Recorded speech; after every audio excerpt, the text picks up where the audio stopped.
লেবাননে হিজবুল্লাহ যোদ্ধাদের লক্ষ্য করে স্মরণকালের সবচেয়ে ভয়াবহ হামলা চালিয়েছে ইসরায়েল।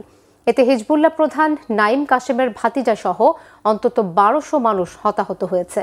লেবাননকে যুদ্ধবিরতির আওতায় স্বীকার করছে না যুক্তরাষ্ট্র ও ইসরায়েল। তবে ইরান ও পাকিস্তান জোর দিয়ে বলছে যুদ্ধবিরতিতে লেবানন অন্তর্ভুক্ত। ইসরায়েল যুদ্ধবিরতি ভঙ্গ করে লেবাননে হামলা চালানোর অভিযোগ এনে হরমুজ প্রণালী বন্ধ রেখেছে ইরান। এদিকে যুদ্ধবিরতি আলোচনায় অংশ নিতে পাকিস্তান যাচ্ছে যুক্তরাষ্ট্র ও ইরানের প্রতিনিধি দল। শর্ত মেনে ইরান চুক্তিতে না গেলে আবারও হামলার হুমকি দিয়েছেন মার্কিন প্রেসিডেন্ট ডোনাল্ড ট্রাম্প। শহীদ আরাফাতের ডেস্ক রিপোর্ট। আমেরিকা আপাতত থামলেও থামছে না ফিলিস্তিনি গণহত্যাকারী বর্বর ইসরায়েলি প্রধানমন্ত্রী বেনিয়ামিন নেতানিয়াহু। ইরান সহ লেবাননে হামলা বন্ধ হবে এই শর্তে বুধবার যুক্তরাষ্ট্রের সাথে ইরান 2 সপ্তাহের যুদ্ধবিরতিতে গেলেও লেবাননে ভয়াবহ হামলা চালিয়ে যাচ্ছে ইসরায়েল। তাদের দাবি যুদ্ধবিরতি শর্তের বাইরে লেবানন। তবে লেবাননে হামলা বন্ধ না হলে যুদ্ধবিরতি মানবে না সাফ জানিয়ে দিয়ে বুধবার থেকে হরমুজ প্রণালী পুরোপুরি বন্ধ করে দিয়েছে ইরান। বুধবার থেকেই লেবাননে ভয়াবহ বিমান হামলা চালাচ্ছে ইসরায়েল। একদিনে 250 বেশি লেবানিজ নাগরিককে হত্যা করেছে তারা।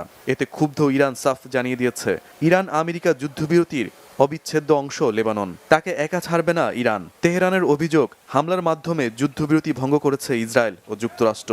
ইরানের দাবি যুদ্ধবিরতির আওতায় লেবাননও অন্তর্ভুক্ত। একই দাবি মধ্যস্থতাকারী দেশ পাকিস্তানেরও। এমন অবস্থায় ইরানের পররাষ্ট্রমন্ত্রী আব্বাস আরাকচি হুঁশিয়ারি করে বলেছেন, শর্ত অনুযায়ী যুক্তরাষ্ট্রের সামনে একটি পথ খোলা আছে।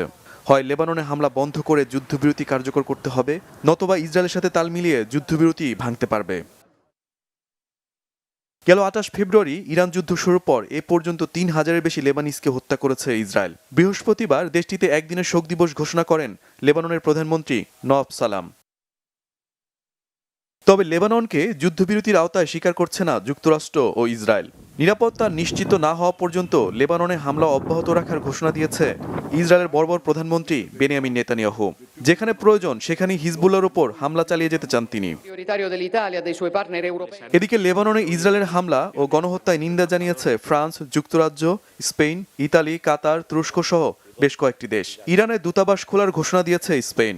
ফ্রান্সের প্রেসিডেন্ট ইমানুয়েল ম্যাক্রো লেবাননকে দ্রুত যুদ্ধবিরতির আওতায় আনার আহ্বান জানিয়েছেন। এদিকে আলোচনাকে সামনে রেখে পাকিস্তানের ইসলামাবাদে 2 দিনের সাধারণ ছুটি ঘোষণা করেছে দেশটির সরকার। যুদ্ধবিরতি চুক্তির আওতায় আলোচনায় অংশ নিতে মার্কিন ভাইস প্রেসিডেন্ট জেডি ভেন্স সহ প্রতিনিধি দল কাল পাকিস্তানের উদ্দেশ্যে রওনা হবে।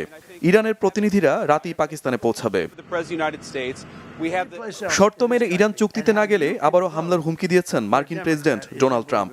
এমনকি লেবাননে ইসরায়েলের হামলাকে যুদ্ধবিরতির অংশ না বলে পৃথক ঘটনা বলছেন মার্কিন president. Shahid Arafat, Bangla Vision news desk.